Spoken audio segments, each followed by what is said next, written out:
Welcome to The Unconventional Path, Entrepreneurship and Innovation Stories and Ideas. Hi, I'm Bela and Mike, a former three-time entrepreneur, venture capitalist, and now the recently retired David D. Ray Professor of Innovation and Entrepreneurship at Clarkson University. And coming to you from Münster, Germany, I'm Mike Wasserman, Professor of International Management at the Münster University of Applied Sciences. Thanks for joining us today. We hope you enjoy listening to this as much as we enjoy creating it. Second, a lot of you ask, why the heck are we doing this? And it's certainly not to make money. But Bela and I both like to learn from smart and interesting people about how the world is changing, how innovation and entrepreneurship are changing, and overlay our observations and compare them with the lessons we've each learned over 3+ decades as entrepreneurs, investors, managers, and professors. To do this, we've put together our network of interesting friends, former students, and business partners, along with other people we've met recently along the way, to bring you interesting stories, ideas, and insights into innovation, entrepreneurship, and the people that take unconventional paths to find happiness at work and in life. Well, Mike, this week I had an interview with Hanson Grant. He was recommended to me by a former faculty colleague from RPI who is now at Babson College, and he said, hey, you should talk to Hanson Grant for your podcast. So we made that connection, and I thought it was a great conversation. Hanson clearly is an entrepreneur's entrepreneur, and his family has a history of that. So I think it's one of these, he was born with the entrepreneurship gene turned on from that perspective, and then he got a great kind of nurture along the way, I think, from his parents and his grandfather as well. So what did you think about this one, Mike? I thought this was great, Bela. I mean, the product is cool. I actually recommended the product to a colleague here who was creating some space, and I'll actually be in a meeting tomorrow writing on his product, which is kind of neat. Yeah, like you said, what an interesting story, and somebody who has a ton of wisdom, right? I think beyond his years, which is always, for me, really interesting and cool to listen to. So yeah, I think there's a lot to latch onto with this, and I'm looking forward to hearing it. Yeah, I think there's so much stuff here. You and I are going to have a hard time summarizing it at the end. So folks, listen up. It's a really good one, and let's get right into the interview.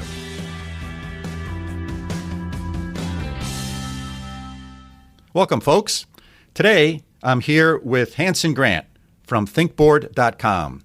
He's a young entrepreneur who has really a long history of entrepreneurship in his family and a real interesting story on how he built his company and his product. So I think we're going to have a great interview. And so welcome to the show, Hanson. Thank you. Thanks for having me. Yeah, sure.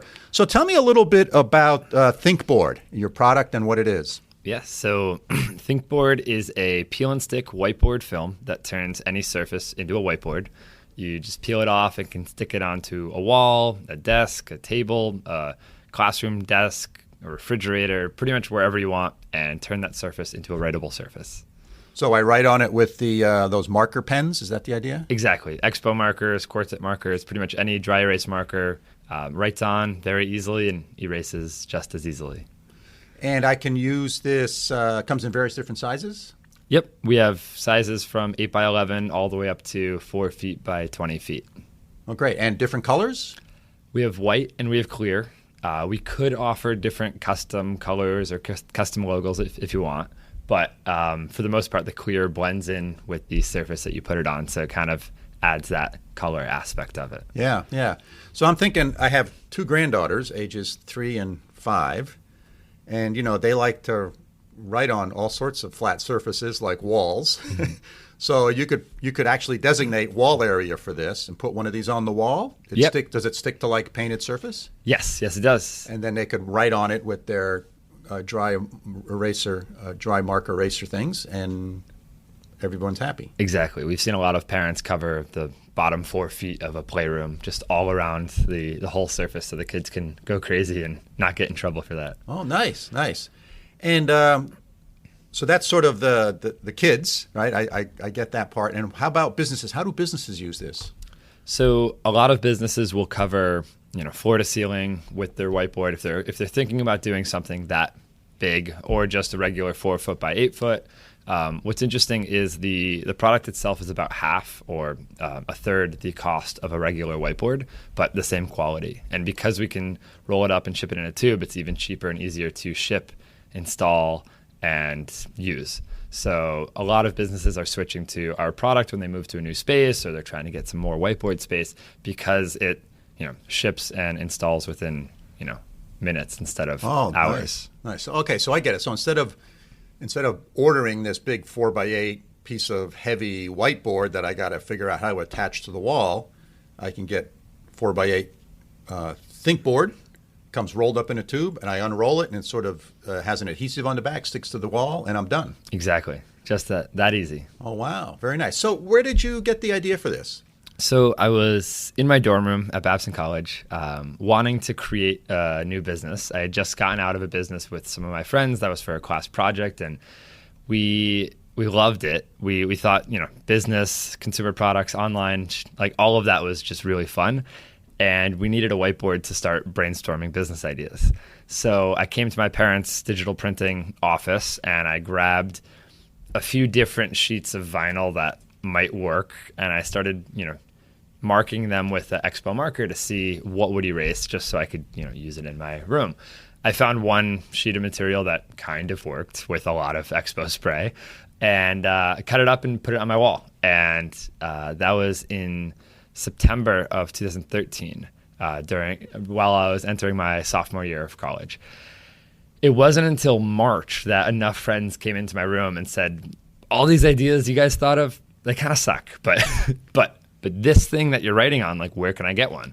And not thinking much of it, I would cut them up and bring them back for friends and put them on their walls, and they would start brainstorming their ideas and working on their businesses and whatnot. And then friends of friends said, hey, I saw this in my buddy Soham's room, like, where can I buy one? And then I was like, like $20, I'll make it for you right now. And then they're like, okay, yeah, sure. So it just kind of started organically evolving into that. And then I launched a website, and then that saw some early success. And then we launched a Kickstarter, and we ended up raising $10,000 on that. And it just kind of continued one step at a time. And I thought it would fizzle out. Like, I honestly did not think that this was going to be that company that I was going to be running full-time post-grad. I didn't even think it would make it a year. But it was just very demand-driven from customers that once it got out in the wild, people kept asking for it. So I kept making them.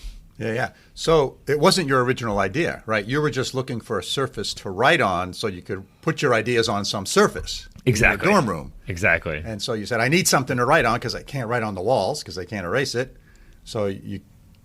And we'll get into the family business in a little bit because I think that's an interesting history. And then all of a sudden people go, hey, this is kind of neat. Can I get one? So it's interesting that, oftentimes one's original business idea is sort of the crappy one in reality, and how we sort of end up where we are. So that's a great story, how you were able to, number one, recognize it, right? So let's go back to the early years of Hanson when he was a young lad. So talk to me a little bit about where you grew up, kind of things you did, and sort of maybe how you got this entrepreneurial bug. Definitely. So I grew up in Saratoga. I've lived here most of my entire life, other than California for a few months and Boston for college. And that's Saratoga, New York. Yes, Saratoga Springs, New York. And both of my parents have entrepreneurial tendencies. My mom was very entrepreneurial as a kid herself, and my dad more so in his 20s and until now. So I grew up with a family business, Grant Graphics, located in Saratoga Springs, and just being surrounded by a lot of the equipment, the machines, what's possible, what can be made, and just the energy around being self-employed. That really caught my interest. And I didn't realize that I had these entrepreneurial tendencies as well until I was at Babson, believe it or not. But I had, 10, maybe 15 micro businesses throughout middle school and high school, selling anything from Dr. Pepper to my friends to gum throughout the middle schools. the halls of the middle school, sandpaper in my tech class. I had a t-shirt company. I did car decals, pretty much anything I could do to make money. And the first one was actually selling water at the Saratoga racetrack, and just kind of getting an idea of what it's like to go to the store, buy the inventory, keep it cool, get a cooler, buy some ice, and then, market and sell it out front of the Saratoga racetrack, and play on the, it's $1 here, it's $4 inside. And kind of, I came into myself a little bit more about sales and just kind of the whole energy around it. So I got very excited about it. And I knew I had a passion for that, whatever it was. I didn't know of the word entrepreneurship even. I knew what being self-employed was, of course, because of my family, but didn't really know that could be a career choice, because every person in high school and middle school, every survey I filled out, there was never an option to check off self-employed or entrepreneur. So hang on. Wait, I was going to say something else.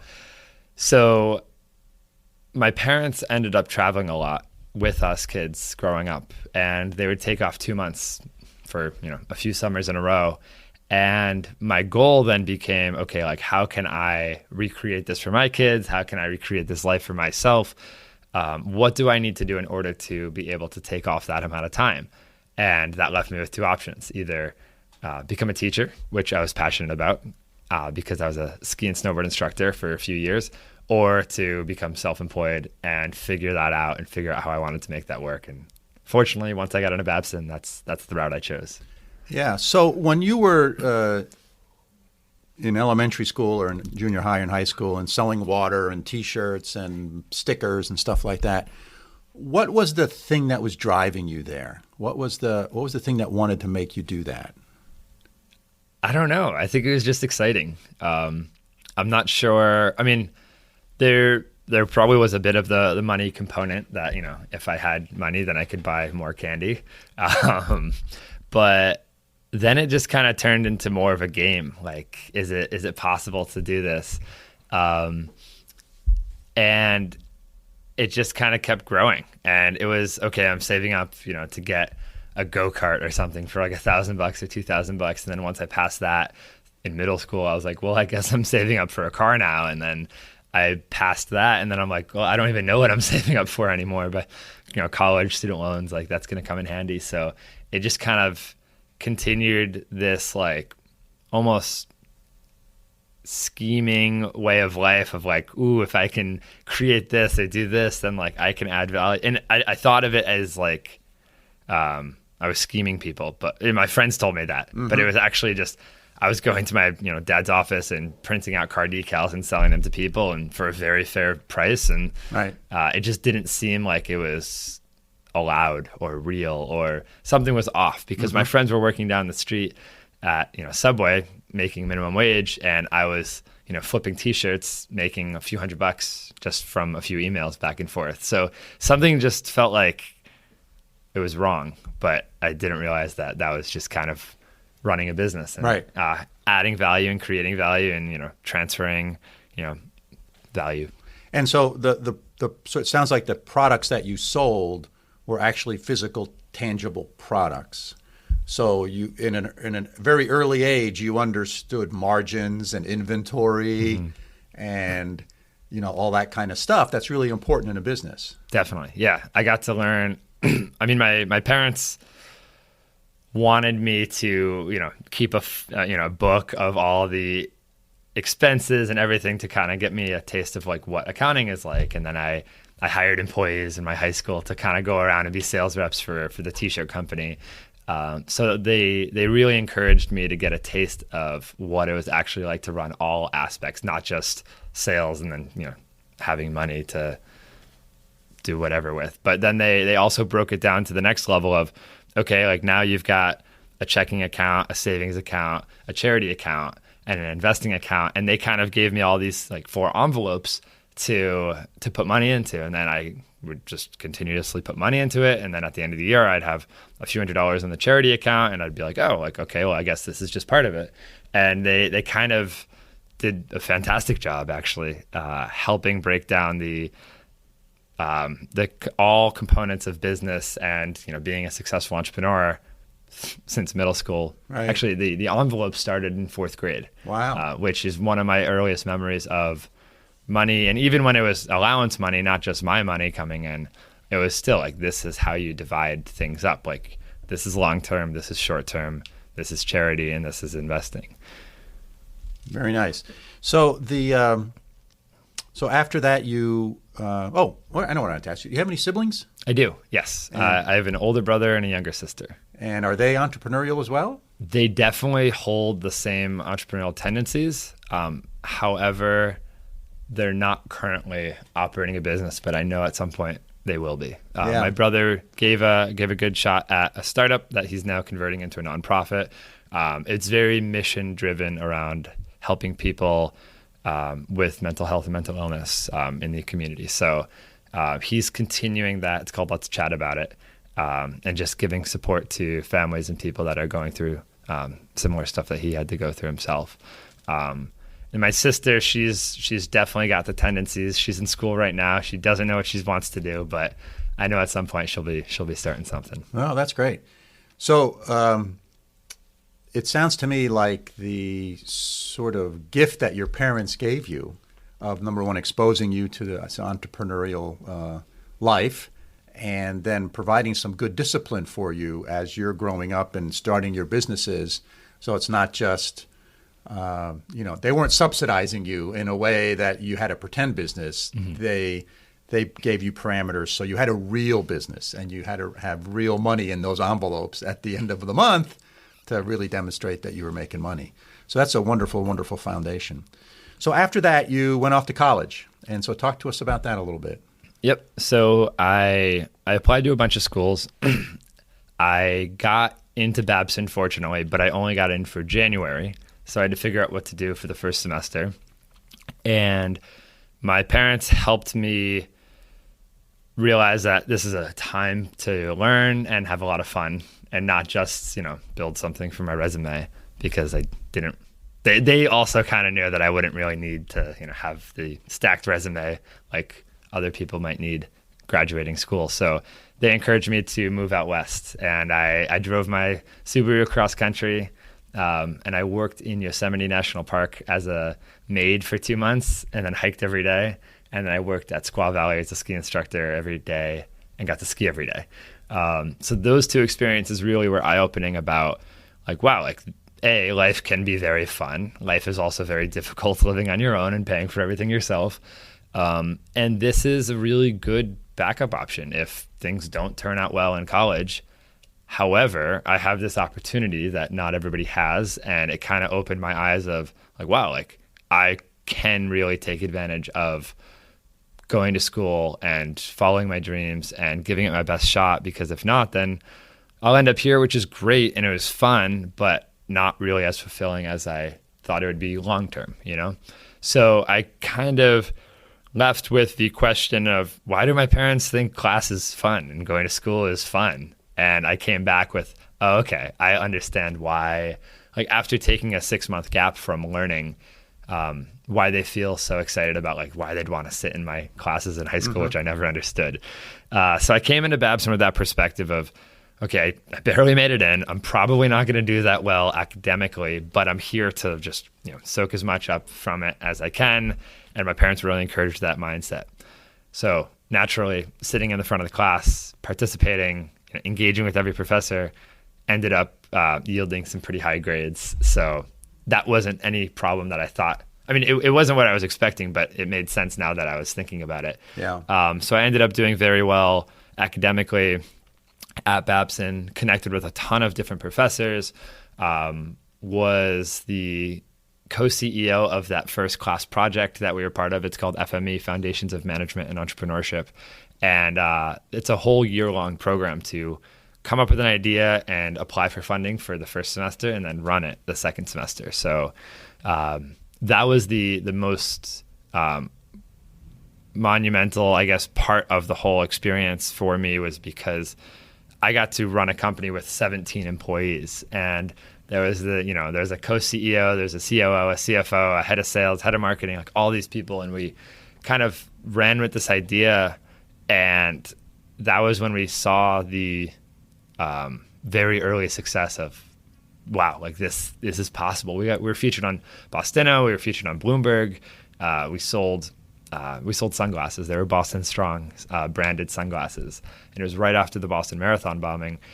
And we ended up selling 900 pairs for $9,000 in revenue, $6,000 in profit. And it was the highest profitable company of our year and one of the top 10 that's come out of Babson in the past 30. So really quickly, and then we, of course, donated the money back to the marathon bombing survivors. So really quickly we saw like, wow, like we're pretty good at this, and maybe it comes easy to us, and maybe it doesn't. Maybe we got lucky, but like let's give it another shot. And that's kind of when ThinkBoard was born, and continuing throughout that whole approach to Babson that I had initially of let me just learn as much as I can, sit in front of the class and engage with the professors. That came in handy when I was running the company, because then sophomore year, I connected with my operations professor and said, hey, like if I'm going to be buying this many markers and this much inventory, like how am I going to manage this cash flow and like kind of work through it? And then I talked to my accounting professor about all of the tax situations and how to leverage that properly, and kind of just interacting with every professor on their specialty. And that really helped me run ThinkBoard in parallel with going to school. Yes. So we have a bit of a Babson connection. I taught there for a while in the Fast Track MBA program. And for those listeners who haven't heard of Babson, Babson is located out near Boston in the United States, and is probably for the last 25 plus years been the number one school when it comes to rankings with respect to entrepreneurship. It's always ranked number one with respect to entrepreneurship. So if you're interested in being an entrepreneur, it is the place to go to. And I remember when I taught there, and based on your experience as well, one of the things that they have really done an excellent job in is your business that you described as a freshman was a real business. It wasn't a classroom exercise. Mm-hmm. It wasn't let's write a business plan and we'll present it and we're done. It was a real business. You had to start a real business. You had to buy inventory. You had to sell stuff. And I think that hands-on approach is something that is really, really valuable. As you learned as probably a fifth grader when you were selling T-shirts, right? Yes. And that whole approach kind of you were fortunate enough to go to a college where they provided that type of approach as well. Mm-hmm. Definitely. So that's great. And so when did you graduate? 2016. Okay. And so now talk about ThinkBoard. You started that, I think you said, as a sophomore? Yes. And talk about that progression, kind of where it went from during your sophomore year and how it kind of grew. Definitely. So it's been going for about 5 years now. So to keep the story a little short, we created the product for ourselves, and then it kind of started spreading around campus a little bit. We launched the website. That did well, and then we launched the Kickstarter, and we really didn't think that I just didn't think it was going to be like a crazy successful whatever. And I knew it wasn't going to be a $100,000, $200,000 Kickstarter, but I kind of used it as market validation. And my parents were, in favor of me wanting to follow entrepreneurship, but also recognizing that Babson's a good school and that I could probably get a really good job or a really good internship with that degree. So my dad, who didn't end up graduating school and didn't really have that opportunity, was really pushing me down the path of like, at least give it a shot. So go get an internship. And I said, well, hang on, like I got this project, like I think it could be pretty big.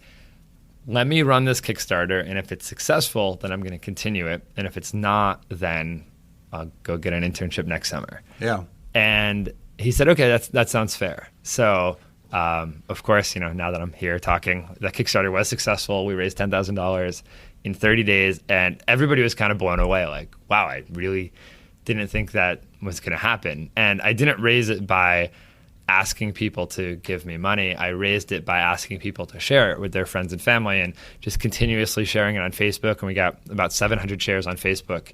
And through that, we ended up raising the money, and it was almost entirely from people I didn't know, which meant a lot to me because that means, okay, people actually want this product. It's not just them, giving me money. Right. Can you talk a little bit about the Kickstarter experience? Because maybe not all our listeners are familiar with that, sort of how it works and sort of the premise behind it. Definitely. So Kickstarter is a crowdfunding platform where you launch your idea and a prototype of the product on the platform, and you have a set number of days to get it funded. Sometimes it's 30 days, sometimes it's 60 days. But essentially you say, we need $10,000 to buy the machine, to do the initial inventory run, to buy the packaging, all of this stuff. And if you guys all support us today, then in 2 months, 3 months, whenever we can produce this thing, you are going to get some of our product. So as a subscriber to Kickstarter, I'm actually buying your product. So if I go to your Kickstarter page, when I write a check or put in my $30-$40, it's actually in return. I'm not buying equity. I'm not buying shares of your company. Exactly. I'm buying a promise, or you're giving me a promise that you will ship me a product in 60 days or something. Yes, and sometimes it doesn't happen, but most of the time it does. So yes, so that fortunately about 300 people believed in us and wanted to see it become successful.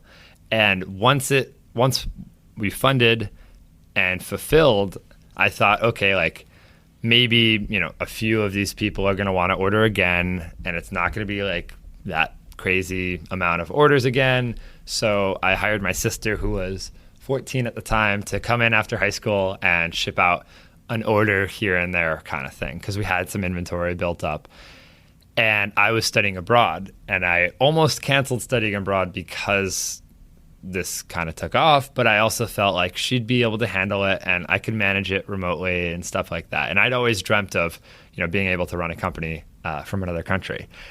And fortunately and unfortunately, that was not the case. No, more fortunately, Babson's marketing team ended up, seeing our Kickstarter, and then a news channel reached out to them saying, hey, do you have any entrepreneurs we could feature in our upcoming segment?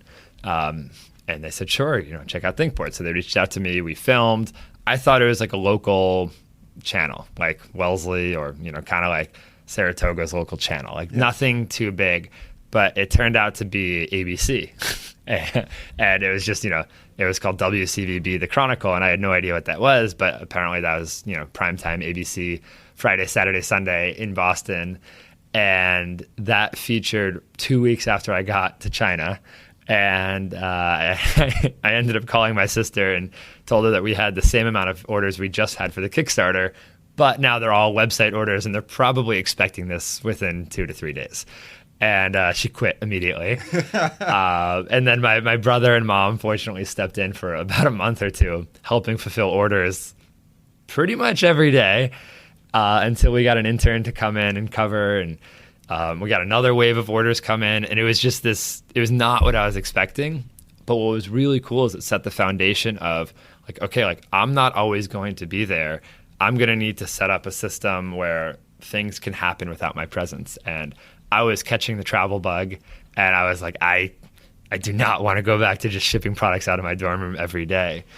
So that kind of forced us to set up more systems around automation and allowing that to happen. So fast forwarding, many years, and I'll jump back to the story. Now, all of our shipments happen out of one factory out in Syracuse. Our accounting is done by a third-party company in Boston. Our marketing is done by a third-party company out in Austin, Texas. Our customer service is handled by my sister. She got rehired, and her friend. So they handle all of our customer service. And my partner / best friend handles a lot of the inventory management and operations, which leads me to, relationships and working with schools and stuff, and all the stuff that I really enjoy. So we've kind of built this whole company now around the whole outsource as much as possible, but also keep it close and work closely with these partners. And we view everybody as teammates. Even actually, we've got social media people. We've got partners out in the UK handling our European business, and everybody kind of feels like a team member. But we've wanted to grow in a way that's scalable, that doesn't allow that doesn't force us to need to get an office and employees, because my parents weren't too keen on that when I was growing up. But anyways, rewinding back to 2014, things accelerated. We ended up winning Babson's Beta Challenge, so we won $20,000 for that. We got accepted into Mass Challenge, so we participated in that 4-month accelerator, and through that, really rebranded and kind of figured out everything that we were doing. We launched on Amazon, we launched in the Grommet, and we moved to a fulfillment center. And then I was in senior year. Things were going incredibly well. Amazon launched, everything was beautiful. I was making enough money that it kind of justified not getting a full-time job. And things were beautiful. And then, unfortunately, we had a lot of problems with, our product defect rate was maybe around 3 to 5%, which on a website's totally fine, because then 1 out of 20 customers we just ship a new one to, and they're fine. On Amazon, however, when you're selling 500 a month, that's a couple bad reviews, and they're definitely going to leave bad reviews, because people think if you leave a bad review, then they're going to get their money back or something. But that's not how it works. But unfortunately, of 500 shipments, maybe only one person might leave a 5-star review, because people just don't review these days. So currently we're selling a few thousand a month, and we get maybe 5 or 10 reviews per month. So that's just how, unfortunately, it works. And we didn't realize that back then. So we shipped out our original version of the product, and we had some defects, and the reviews came in, and we went from a 4.5-star product, one of the best sellers on Amazon's startup program, to becoming a 2.5-star product, where we were no longer selling like any product each month. So now the company's losing money every month. Our website sales are dipping because people are fact checking us on Amazon. And now I walk across stage for graduation while the company is now losing money month over month. So that was the biggest challenge that we faced as a company. But we realized Amazon's a beautiful platform. If we can make a product that is easier to install, will stick every time, is going to be much better to erase, then we can kind of revitalize the company a little bit. And that's exactly what we did. We spent 6 months, researching and working on that. And fortunately, we had just won another $25,000 at a startup competition. And that kind of held us over for the entire summer while we revamped the product and relaunched on Amazon that fall. And since the fall of 2016, things have just been kind of in the upward trajectory of sales and product and quality and automation. So things have kind of been smooth since then without any major hiccups. So yeah, that's kind of, and now today, currently, we've got, like I said, like 10 different partners, only me and Ken full time. And the company kind of just is running and growing on its own. We're selling in about 15 different countries. Amazon and our website are our main 2 channels, and we're not selling retail at all in the US, but we're in stores internationally. And things have been doubling year over year. So every year we've doubled in sales, which has been pretty incredible. Wow. So this one of the wonderful things about the digital world is the news about your product, good news, can propagate quickly. And also people who are not satisfied are almost always vocal.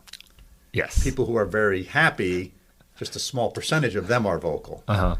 Right? So it's interesting how you talked about this notion that whatever the defect rate is, or percentage of unhappy customers, 20 years ago, that may have been fine because those small percentage of folks didn't have a platform to sort of broadcast that on. Yeah. Well, today they have a platform. Mm-hmm. And so you really have to be conscious of that as a business these days. And it sounds like you guys went through that challenge and rose to it quite nicely. Yeah. So now we tried to get that down to 0.5%, like as low as possible, and try to create the absolute best product. And anybody that uses our product says, it's fantastic. Like, why are you still trying to figure out how to improve it? We're like, well, like we still have some customers that complain about like this one thing, like the erasability sometimes on like one version of the product just isn't perfect. So we're constantly trying to improve the adhesion, the quality of the erasing, how easy it is to install, the packaging, all of that stuff. So it was a blessing because it wasn't that bad of a problem back then financially. I mean, in relative to where we are now. Back then it was catastrophic. Sure. But now it kind of just set the value of our company around, excellent customer experience, excellent customer service, and then having all of just like Tesla, all of the marketing dollars that we could spend go into the product because we want the product to speak for itself, and we'd rather grow organically without Facebook ads and VC money and all of that just to juice it artificially. We'd rather have the product speak for itself and have our customers be our marketing team. Right. So speaking of VCs, let's talk a little bit about funding. It sounds like you used Kickstarter for some, and then you won some competitions or got some grants. Have you had any other forms of investment from private investors or VCs or anything? Nope. So everything's been fully bootstrapped. We got $10,000 from Kickstarter, and then which is kind of just pre-sold product, sales, right? Yes. So not quite funding, but the initial kickstart we needed. And then we won $20,000 at Babson, $25,000 at the University of Georgia, and then another $1,000 through Entrepreneurs Organization. So $46,000 in total of cash grants, which was beautiful. And then, yes, $10,000 on the initial Kickstarter, and then we raised another $200,000 on our last Kickstarter. So we had a little bit more of a viral Kickstarter last time because we partnered with a company called Rocketbook, who makes scannable, erasable notebooks. So we were able to make a scannable, erasable ThinkBoard to kind of pair into their product line. Mm-hmm. And so as you think about ThinkBoard, how do you see the next few years lay out for you guys? So I think there's a lot of opportunity with the scanning version that we just created with Rocketbook. I think there's a lot of opportunity in hospitals. Can you explain what the scanning version means? Yes, of course. So essentially, you download the Rocketbook app, and then you hover your phone over the product, and there's a little QR code and a border, and it recognizes it, and it allows you to scan in your notes or your drawings up to Google Drive, OneDrive, OneNote, Evernote, Slack, email, Trello, pretty much any cloud service you use, and it creates a JPEG or PDF, and it creates a searchable version of it as well. So you can type in, if you're writing about avocados, you could just type in avocados to your Google Drive or to your Rocketbook app or wherever, and it'll pull up that PDF and be able to read all your handwriting as well.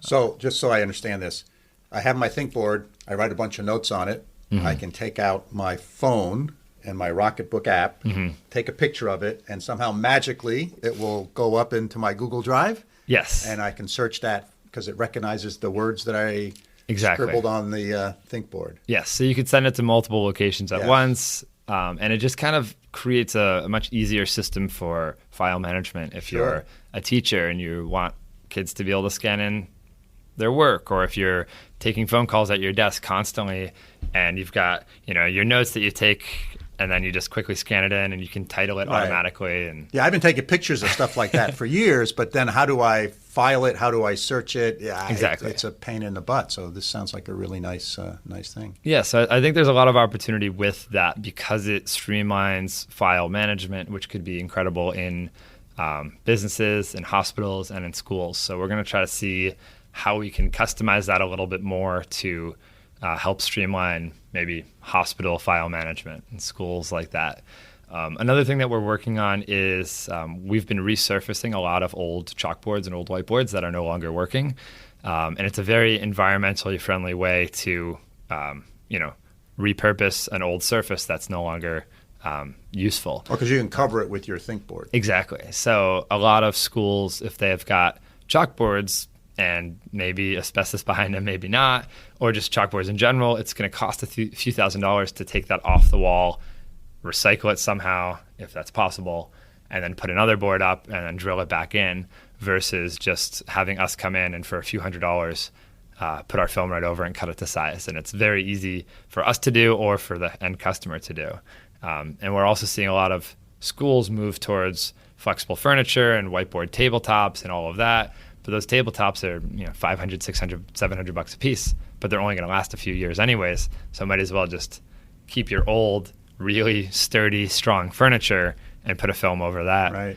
And our film might only last a couple of years because kids are damaging it and scratching it and whatever. But it's going to be, a tenth the price of the actual new table, and then much easier to do. Right. So let's talk about international for a second. Mm-hmm. So you mentioned that you were in some foreign markets. So talk about sort of the challenges in entering other international markets. So from the one unexpected challenge that I wasn't prepared for, I guess, was the content strategy. Because everything is just digital. It's just digital websites, mainly Amazon and all of that. When we create content in the US, we used to just be able to spin it off, new content here, there, whatever. It didn't really matter. It didn't have to be too organized. But now it's like, okay, we're going to create this one video that's going to be text over images, and now we've got to get it translated into 10 different languages, and then we've got to have our video editor translate all of those, upload those, and now we've got to spread those out and have them and make sure they use those on all of our Amazon pages and all of our website pages. And that was totally not what I was expecting. I was more expecting we just give product to our partners over there and they'll kind of handle everything. But that's not really how it went. But it's been interesting. I mean, we're working with some distributors who some build the entire website themselves, and they've kind of handled everything themselves in the marketing, and they're putting their own marketing dollars into it, and they just buy products from us, which has been really nice and easy. Other times we've been building the entire website, setting up the whole system, setting up the operations behind it, and that's a little bit more challenging. But that over in Europe, that's what we're doing because we do want a little bit more control over there because we have so many customers coming from those major EU countries. But it's been interesting to work across time zones, B with different customers because we have live chats on our European website. So 26 different countries. Anybody could just chat us at any time, speaking any language, and we've got to support them. Right. Interesting. So that's so we've been going almost 40 minutes here, Hanson. Is there anything that we haven't talked about that I should have asked you about or you'd like to share with us? I think one big piece of this, there's a few pieces. I'm trying to think. There's two things. One of them is the travel component to all of this. And like I said earlier, my family grew up traveling, and I wanted to be able to replicate that. And I can confidently say I've done that so far in this life. And a lot of the success we've seen is because we use that as a goal, or just kind of freedom, flexibility as the goal. And we try to create, whenever we take on a new project or a new partner or anything, we dive deep into it for a few months with the goal of like, okay, at some point this is going to help the entire system of the company grow. So then we can step back and either, take a week off or take 2 weeks off or go be in another country. And we've now spent probably 6+ months out of the country over the past few years, working remotely and working on the systems to grow the business. So. Yes. That's been a huge component of what we've done and why we've done it, and it's helped streamline and automate a lot of our systems and not let us take on anything that we don't want to do and kind of offload stuff that isn't giving us joy every day. Right. Well, it forces you, as you said, to structure your business, your enterprise in a certain way. And I've certainly talked to individuals where their goal is to make sure that their business cannot run without them being there every day. Oh no! I mean, that's a strategy. That is a strategy. And you set things up certain ways. Uh-huh. And then there's other folks who say, my goal is to figure out how to make my business run without me being around every day. Yes. And they're both viable. Mm-hmm. There's no judgment here, but they help in in guiding you to make decisions differently because Yeah. you have to structure things differently. Yeah. So that's great. That was very, very insightful for you to say that. Definitely. And you said there was two things. Yeah, there's another thing. So on that topic of not being there, a lot of the time we spend outside of the office is not necessarily at customers' locations, but it's speaking to schools. So one of our, me and Ken, our passions is, teaching entrepreneurship, giving back, helping people like me from middle school and high school kind of see what's possible. And I think our story is very relatable to people in public high schools and middle schools, just like I was. And they can see like, wow, like there's this 25-year-old that did it and didn't need a crazy amount of money, didn't need a crazy education, kind of just made it happen and didn't even have this grand vision for the next Facebook. It was just solving one problem.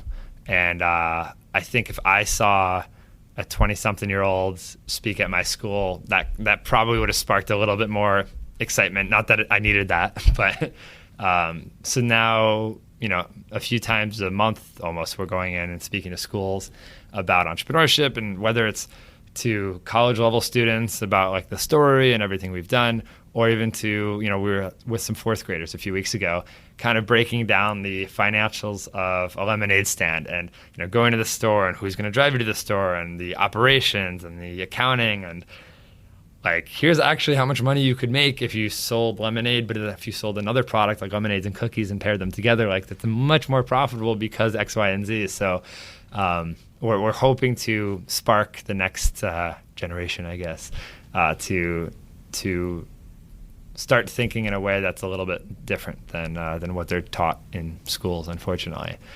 So it's been cool, and that's another reason we love to do it and work with schools, particularly with ThinkBoard, is because of the education component of it. Yeah, well, that's great. That's a great way to wrap this up, Hanson. Thank you very much for being a guest on the show. Thanks for having me. It. You betcha. Cool. Thanks, folks. Wow, that was some conversation I had with Hanson. And I thought it was fabulous. So, Mike, what's one thing that sort of jumped out at you? Well, Bela, this was somebody who was really born into entrepreneurship. You said it in the intro, and it was definitely true. This 4-envelope tool thing that his parents taught him, that's a keeper for everybody. Did you do anything like that with your kids? Unfortunately not. And neither one of them is an entrepreneur. But they turned out okay. Yeah. I thought that was really neat. And then, looking at his experience, he kind of took the semester off and he went out west and he really built that perspective. And that was another real eye-opener. It really actually got me questioning, why don't we tell everybody to do something like that? Well, in many cultures, there is this tradition that after high school or after you finish at least part of your education or some part of your education, you go off on a crusade or a mission. And you sort of, maybe travel around the world. You go see some, not necessarily all around the world, but you go spend some time doing some different types of things. And I think it gives you great perspective when you go on those odysseys. And I think that's something that in many ways we as a culture here in the United States maybe should do a little more of that. I think it would be helpful for folks. Yeah, here in Germany, they used to have mandatory either military service or public service. And at least the young people that I knew, most of them did the public service option. And so they would go and they would move usually to a city away from where they lived, and they would do some sort of public service, forestry or an old age home or literacy training or something like that. And, that's not quite as radical as an odyssey, but, I've heard you use the term level setting before, and I think it's a great term for this type of experience. And yeah, it's something that's really a fascinating, I think, concept. And we've seen it a few times in our guests while we've been doing this podcast. Yeah, many of us get sort of raised in sort of a very protective environment, and where a lot of things are provided to us, and going out and on your own for a brief period of time sort of makes you appreciate and value things that and gives you a different perspective than you had probably before you started that. So I thought that was great that he did that. And then it launched him right into the classroom. Right? He went to school with this really cool attitude, which is like, hey, I might be in a little over my head, or this might be a little reach, but I'm going to go soak this up, and I'm going to have a blast doing it. And he sat in the front row, and he engaged with his professors and engaged with his classmates and gave it his best shot. And hey, lo and behold, what happened? He thought he was going to have crappy grades, and he did great. Right?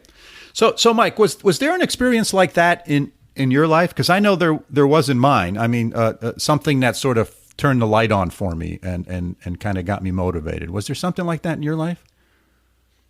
Yeah, it was after college, though. So I'll try to give the really short version. So I kind of just got through my 4 years of college at University of Michigan as quickly as I could. Didn't really interact a whole lot. Didn't really get as much as I should have out of the college experience. Drank way too much beer, smoked too much marijuana, all these things that 18-year-olds do in Ann Arbor, Michigan in 1985. And I didn't get a lot out of my undergrad experience. I should have done this, but then after I graduated, I wound up through a strange twist and turn of I spent almost 2 years working in a homeless shelter in Boston, and that was my great leveling, as you said, right? And that was really I really realized I needed to get my act together and kind of clean things up a bit. And refocus my priorities, and went back, decided I wanted to go back to grad school, and didn't go right away. But that was when I said, I wasted, maybe wasted is too strong of a word, but I didn't get as much out of my bachelor's as I should have. And I became a better student and I think a better person in a lot of ways. So that was my leveling experience, if that makes sense. Yeah. You? Yeah, mine interestingly came way before it was popular to take your child to work days that exist these days. But there was a couple of occasions where my father took me along, not only to his office at work, but also he was an engineer. Worked for IBM for a long period of time. And he worked with several different vendors that built equipment that my dad designed. And a couple of occasions, he took me on these trips to go visit these other companies that were fabricating these pieces of equipment. So this was like late high school years, junior, senior type of thing. And I remember coming back from those and spending a day or two at work in his office with him and saying, okay, I now know what I want to do. I sort of got it because before that point in time, I thought I wanted to be a pilot. I wanted to be a ski bum. There was a whole bunch of things floating around in my brain. But it was that experience where I got that exposure helped solidify my path. So, yeah, I think I had that experience as well. So, Mike, this was another one where Kickstarter kind of popped up again. What were your thoughts there? This is another kind of cool idea. And, he used it as validation to his own father, right? Which I think was fantastic. His dad challenged him and he used this again as this validation model. I liked his strategy though. And this was a little bit of a twist. Instead of asking his friends and family to buy the product, which would give him a false read on validation, right? Because people were doing it because they liked him, not necessarily because they liked the product. And he asked them to share the information, and so that others would do the buying. So I think he explicitly told his friends and family, do not buy this, right? But help me put the word out, and that's how you can really give this a boost. And I thought that was brilliant. Yeah, agreed. The other thing I found interesting was as he was growing quickly and he got onto Amazon and all of a sudden they sold a lot of products and he went from, 4.5 star reviews down to 2. And he went, holy crap. And, all of a sudden his sales started to plummet, et cetera. And, much to his credit, they dove in and figured out what was going on and understood that, I think learned a great lesson and understood that, you just can't rest on your laurels all the time and that different customers use products different ways and customers' expectations at customer service level and product performance is pretty high these days. So they recovered from that quite well, and I thought that was pretty good as well. Yeah, two quick points on this is right. One, he was incredibly responsive and was able to figure this out quickly. And we can have a whole another set of podcast interviews and mini topics on the love-hate relationship that small businesses have with Amazon. I mean, it's an incredible platform for small business people, but there's this incredible tension on several different dimensions. It's really an interesting one to observe, and if you're in it, I think is one of these kind of gray hair inducing experiences. You need them, you love them, but they can drive you crazy kind of thing. So that's an interesting point. But then the second is, his embrace of customer satisfaction in the current era was just amazing, right? That he talked about, okay, if we have laser focus on improving the product, and if we build a culture around this, then all of a sudden we can grow organically, because that fixed the product quality issues, that fixed the review issues, that created word of mouth so that he didn't have to spend marketing dollars, that he relied on these customer reviews and customer recommendations for growth was fantastic. Yeah. I thought another interesting part of the conversation was when he started expanding internationally. And all of a sudden, the rules of the game and the requirements to go international are sometimes several degrees more difficult, or I shouldn't say difficult, but they're different than getting a product launch in your home country. Because in your home country, you sort of know the rules and regs, you sort of know the culture, you know all those things. And now you want to start introducing your product into other countries, and your owner's manual, your instructions have to be done in a different language. You have sometimes different types of regulations. You have import duties you might have to deal with. Some countries, selling direct is much more challenging. You have to have a distribution channel, et cetera. So he ran into all those things, and I think there was some good comments he made there, and some lessons for all of our listeners there as well. And Bela, this was from a guy that loved to travel. He traveled, and he still struggled with going global and still had to adapt and change. So, a nice takeaway here is for the listeners is if you're kind of a typical U.S. person, 50% of U.S. Americans don't have a passport, right? If you want to be a successful small business person, you got to think globally, I think. I think that there's a few types of businesses where it's local, but everything else, either sourcing or manufacturing or this idea of outsourcing and getting your talent overseas, the best thing you can do to broaden your mind there is to get out and travel. I mean, airfares are at a low, right? Things are cheap to fly all over the world right now. And the best thing you can do is open yourself up to that. So I thought that was cool. Yeah. And my last question. Oh, go ahead. I was just going to make a comment on that. You take a business like he has, and if you couldn't sell it on Amazon, if you couldn't sell it internationally, in other words, you were just going to sell it at your own retail outlet in town, there's not much of a business there, right? So you have to have this ability for a business like his to be able to sell it globally. That's the beauty of it, right? We now, a small business like his can sell globally. You couldn't do that 30 years ago. Now you can do it. But with that comes this sort of a set of additional requirements and obligations to be able to sell globally effectively and efficiently. Yeah, totally agree.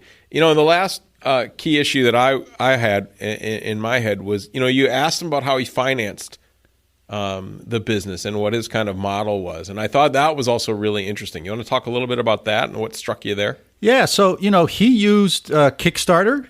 He got a little bit of money from friends and family. And he basically took the money that he made from selling his product and put it back into the business. And my venture capital buddies never like when I say this, but I always say the best way for a business to raise capital is by selling your product. And he sort of did that. And so this ability to bootstrap is, we saw it with the real estate guy too. His name escapes me right now. Mm-hmm. One of our previous episodes where he talked about flipping real estate. And, he bought something for $5,000, sold it for $8,000, and took that $3,000 of profit plus the $8,000 and put it back into a new property. And, bought that for $8,000 and sold it for $15,000. So I think this is similar to that. And, quite frankly, if I put my venture capital hat on, I look at a business like this, it's probably not a venture capital type of business. That you can't raise venture capital for a business like this. So you got to think about what other ways can I fund my business if you're going to need capital. And there's some businesses where you just need a lot of capital. There's other businesses where really you can get away with very little outside capital, whether it be friends or family. And the best thing for you to do is get your product introduced, get it sold, get feedback from your customers, and take that revenue from selling your product and put it into the next generation. And Hanson aligned the market with the product, with his business model, right? He didn't buy a factory and he didn't buy a bunch of assets, right? He only had two full-time employees, right? Everything else was built to be really lean on capital, which made sense because he wasn't going to go and get VC money. So he could do this bootstrapping, right? Or providing his own funding essentially for this. And then he used these business plan competitions, right? And these accelerator programs really nicely too. And that added that nice little infusion, not a lot of money, right? But enough to, doesn't take much to help him. Right. Doesn't take much. So I thought this was a cool alignment strategy, right? Between his funding sources and his business model and his market. Yeah. Yeah, and I come across a fair number of businesses where when they're starting out, particularly if they have a product that needs to be manufactured, right away they want to go to China to get the product made. And they really even haven't finished the design of the product yet, but they want to go to China. And that's good because they're looking at the piece cost, the per piece cost of getting it manufactured. But then they learn about, you have no credit, you have no establishment, so the company that's going to build these wants either COD, cash on delivery, or in many cases, they want you to pay 60, 70, 80% of the cost up front before they're going to manufacture it. So talk about a cash flow challenge, right? It's a 3-month, 4-month manufacturing cycle because it's going to come over on a boat. Because if it doesn't come over on a boat, it comes on an airplane, all of a sudden you lost all of that nice margin that you made by having it manufactured in China because you're paying FedEx to fly it over to this country. So having it sourced locally or regionally if you can, small batches, small quantities, get the product refined, get your design refined. All of those things help reduce the amount of capital you need. And I think Hanson did a great job at that. Yeah, great interview. Yeah, should we wrap it up? Yeah. Sure. All right, guests, thank you for joining us. We're thrilled that you decided to come back for one more week. And if you're new, welcome. Hope you come back again. We hope you find the last hour interesting and thought-provoking. And as usual, we have 2 small requests. First, if you have any questions about what we've discussed or suggestions about future topics or some potential guests we might want to have on the show, please get in touch with us. Our email is bela.and.mike@gmail.com. And second, if you like what we're doing, hit subscribe or like on your podcast app. And if you want to be radical and consider writing us a quick review, we'd be ever so appreciative. And if you know other people that might find us interesting, please share us with them. All right, Mike, good show. Thank you to our listeners for tuning in, and we'll see you next week. Signing off from upstate New York, this is Bela. Sounds great. That's it from over here in Münster, Germany. Have a great week, Bela. This podcast is produced for Mike and I by our friends at Busy Media of Schenectady, New York. They can be found at busymedia.co.